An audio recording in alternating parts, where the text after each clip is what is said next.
Politics is like water going downhill. I mean, you can put up these barriers, but the money's going to find its way around them.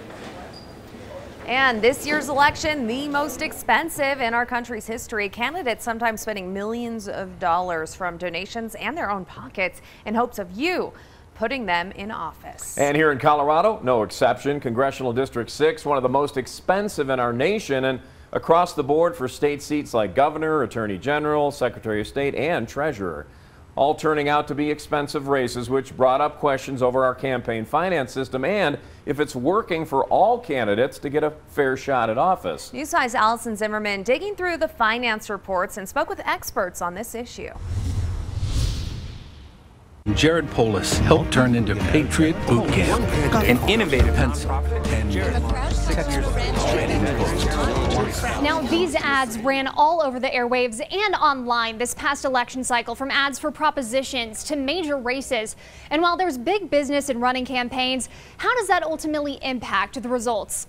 It's hard to say a direct correlation, but many experts say that what's currently being done in financing campaigns may need a change. Democratic majority. For Democrats in Colorado, election night was just the beginning as the party clinched control of the major statewide offices, both legislative chambers, and the governor's mansion.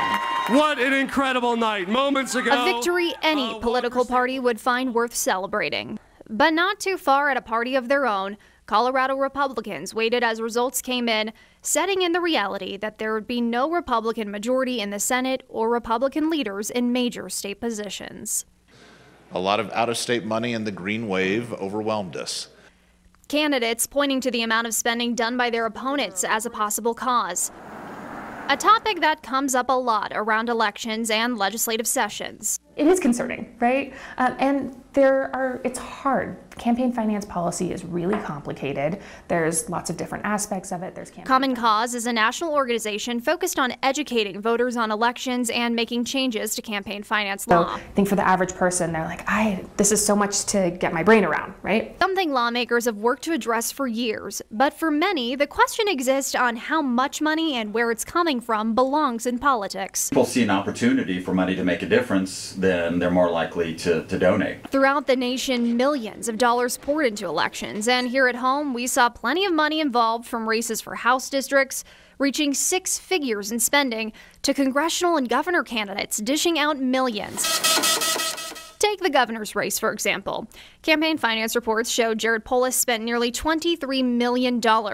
And for the 1.3 million votes he received, that's about $17 for each vote. About 5 times higher than his opponent Walker Stapleton, who ended up spending about $4 a vote. But for some of the smaller races, such as State House, a little more than a dozen candidates spent over $100,000 over the course of the campaign. And for some races, it came out in between $6 to $12 a vote. In many cases, the candidates who spent more money ended up winning, and some of those races ended up being very close. Take House District 47. Republican Don Bendel spent close to $17,000, where his Democratic opponent, Bri Buentello, spent nearly $135,000. Now, this all seems like a lot of money, and it is when you consider the median household income is about $60,000 a year in Colorado. But the solution on how to regulate and manage election spending is something people who look at this for a living tell me is a bit complex. It's not that we're worried about the total dollars, although that's concerning, but we're worried about the corrupting influence that money can have in politics. One of Common Cause's focus is not removing money from politics completely, but eliminating groups they say may eventually work to get politicians to push agendas through political chambers. Our bigger picture that we worry about is those special interests coming in and putting in lots and lots and lots of money. We want them to listen to their constituents. We want them to listen to the people who voted for them or maybe didn't vote for them. Money in politics is like water going downhill. You can put up these barriers, but the money's going to find its way around them. While money is inevitable, the debate as to what would work best has many sides.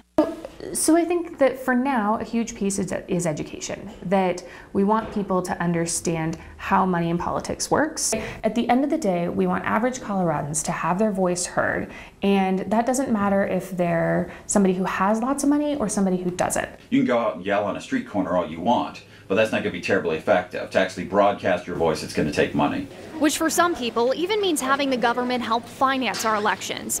For example, in last week's election, Denver voters approved a ballot measure where if a city candidate agreed to spending limits, a public fund would match donations of up to $50. I'm of the opinion that money is speech, and so when you restrict how much people can spend on politics, then it means you're restricting how much they can speak. Coloradans statewide voted down on an amendment last week, which would increase the amount of donations a candidate could receive if they're up against a self-funded millionaire.